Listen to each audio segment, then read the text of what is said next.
Bonjour Mortala et bon début de semaine. Ouais, bonjour Fatih, bon début de semaine à tout le monde, à nos téléspectateurs. Et avec cette triste nouvelle, le rappel à Dieu de notre confrère, doyen, formateur Jean Meïssa Diop. Oui, triste nouvelle pour la presse. La presse perd une boussole. Jean Meïssa était quelqu'un qui a longtemps accompagné les jeunes journalistes, qui a longtemps fait preuve d'encadrement dans sa rédaction.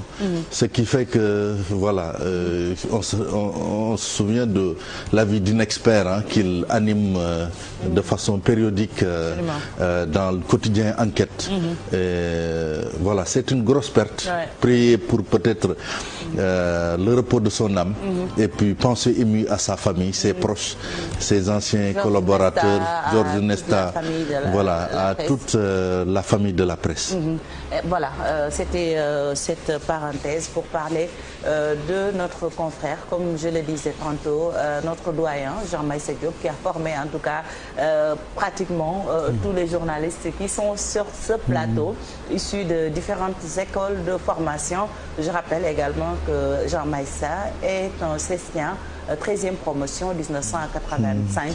On y reviendra pour l'enterrement, la levée du corps. Toutes nos condoléances encore une fois à la famille cestienne, toutes nos condoléances à la presse de manière générale, à la population de Ndiaganiao en particulier. Alors, selon des membres de sa famille, l'inhumation est prévue demain.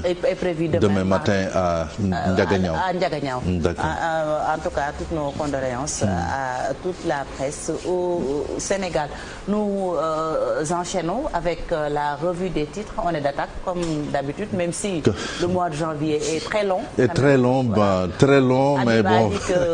Il a comme l'impression que c'est 60 jours. 60 jours, hein, mais bon, c'est toujours comme ça. Le janvier, c'est long dans la tête parce que décembre a grugé un peu le budget, mais bon. On a commencé janvier le 22 décembre, le 23 pour certains, mais bon. On va quand même... Mais on fait un clin d'œil à la comptabilité, ils comprendront. Bonjour la comptabilité alors. Ils comprendront. Malgré tout, on est d'attaque. On est d'attaque, malgré tout. Oui. Attaquons avec l'Observateur. Avec l'Observateur qui brandit un peu les chiffres de l'inefficacité par rapport un peu à ce couvre-feu, disons, mis en place par le gouvernement. Et puis les indicateurs, toujours à la hausse à Dakar et Thiès. Et dans les autres régions, Mamadou Ndiaye, c'est le directeur de la prévention, il dit que l'extension du couvre-feu à d'autres régions est dans le champ du possible. Également, cette partie de la une de l'Obs réservée à l'affaire de l'étudiante en prépa, il s'agit de Diary Sow. Le pari de la sécurité, titre l'Obs retrouvé, elle refuse pour le moment de reprendre les cours. Elle ne souhaite pas non plus quitter son lieu de retraite pour rejoindre la résidence pour la réussite l'oursine, sa bourse d'excellence d'un peu plus de 425 000 francs CFA maintenue. Et puis fin de cavale, l'Obs nous raconte le film de l'arrestation de la fille qui avait poignardé à mort sa nièce de 4 ans à Touba. Enquête qui fait un dossier sur la prise en charge des cas graves dans les centres de traitement épidémique. La course, c'est la course contre la mort, nous dit Enquête, course contre la mort pour ne pas dire course contre la montre. Et puis décès de Jean Meïssa Diop, adieu l'expert. Quotidien qui également parle de ce décès de Jean Meïssa Diop, fin de la vie d'un inexpert. Et puis à la une du quotidien, stratégie vaccinale, les frais d'une ordonnance, plus de 38 millions de doses à acheter, une chaîne de froid à mettre à niveau. Également le Soleil qui nous parle de ce décès du journaliste, d'un journaliste au parcours exemplaire. Il s'agit de Jean Meïssa Diop. Et puis 58e sommet de la CEDEAO, les chefs d'État pour un accès universel au vaccin. Libération qui revient sur cette saisie record de 675 kilos de cocaïne à Ngaparou. Un membre du cartel tombe à Dakar. L'entrepreneur belge, très actif dans le secteur du BTP, a été déféré devant le procureur de Mbour. Et puis la presse qui perd un monument avec le décès de Jean Meïssa Diop. Tribune également qui nous parle de ce décès de Jean Meïssa Diop. Une grosse plume se casse, titre la Tribune. Et puis puis à la une de la tribune, dans la série noire des faux tests, funérailles, baptême des niches pour le virus. Il y a trop de contamination et cas grave et décès, nous dit tribune. Également Jean Meïssa Diop sur le bandeau de Walf Quotidien. Il a longtemps été chef de desk à Walf Quotidien. Décédé hier à 59 ans, Jean Meïssa casse sa plume. L'orthodoxie perd son ange gardien. Plus d'hommages de son terroir natal à Dakar.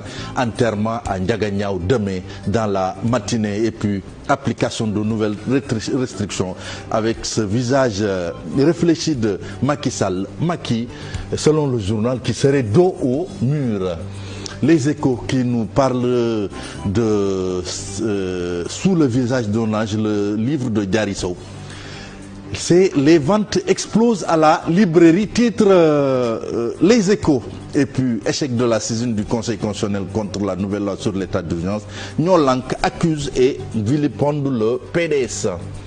Vox Pop qui revient sur cette semaine très macabre, hein, parce que elle a été meurtrière. Déjà 60 morts, un week-end à 14 décès, 51 cas graves et 523 nouvelles infection.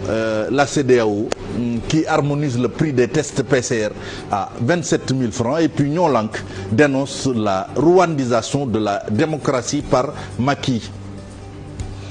Jean Meïssa Diop à la une de l'AS, la presse perd une boussole. Et puis Tamba qui entre en rébellion par rapport un peu à ce retard accusé dans la construction de l'université du Sénégal oriental.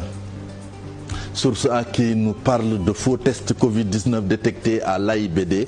C'est l'impossible vérification, titre le journal. Et puis les personnalités politiques, culturelles et sportives sénégalaises les plus suivies sur Facebook, disons, la délibération est faite par Source A. Également accusé d'un bol de riz, un homme, son épouse et leur bébé croupissent en tôle. C'est assez cocasse. Sud Quotidien, reprise du pillage de la forêt casamançaise après une pause Covid. Revoilà le bois hors la loi. Et puis, décès de Jean Meïssa Diop. Les médias sénégalais sevrés d'avis d'un expert. Record qui revient, qui donne la parole un peu à Maître Augustin Senghor. C'est par rapport un peu à cette candidature à la présidence de la CAF. Augustin Senghor qui dit que je suis le favori de cette élection. Je travaille jour et nuit pour qu'au soir du 12 mars, l'urne le confirme. Je suis celui avec qui la FIFA peut mener à bien ses projets en Afrique. Et puis en FA Cup, c'est le 4e tour. Manchester United qui enfonce Liverpool. C'était hier 3-2. Record Stade également qui nous parle de ses 11 engagements. Maître Senghor déroule pour le triomphe. Et puis Bundesliga, Bayern se balade et s'envole. Alors que Manchester United sort Liverpool. Chelsea également de Edouard Mendy qui passe sous nous lambe pour terminer. Boy Niang de Tapha Tine. Kati Diop livre les 4 clés des 2 combattants. Voilà Fatih, c'est tout pour cette revue des titres. Merci beaucoup Mortala, Maître Augustin Senghor.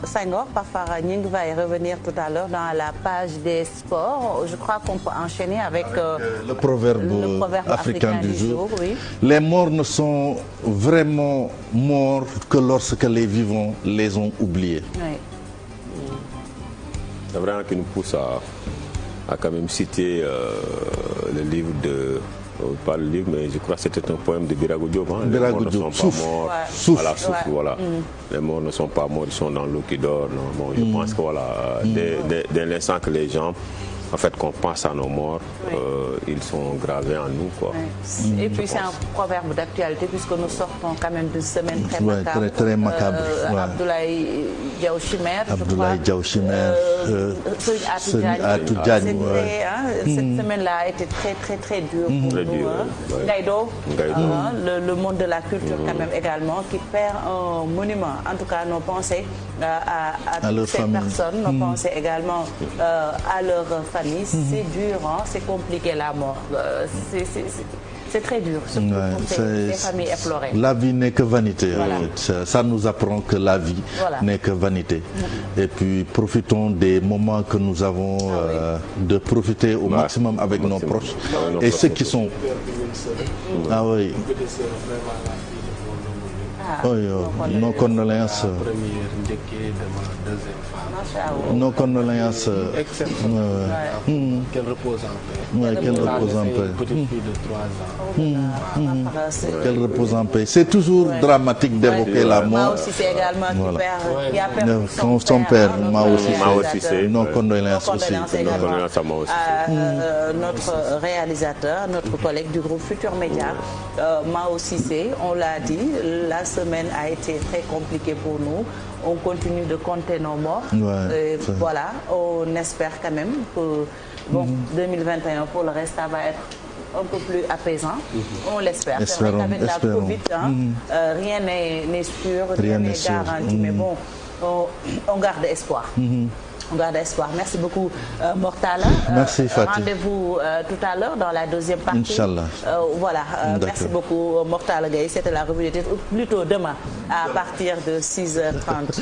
Je suis toujours à l'Ouest, mais bon, ça se pas à l'Ouest, non, je pense. C'est les lundis. Donc, je pense que Mor sera là dans la deuxième partie pour nous accompagner. Ça sera avec grand plaisir de le recevoir sur ce plateau. Alassane Ba également sera de la partie. Comme tous les lundis, nous parlons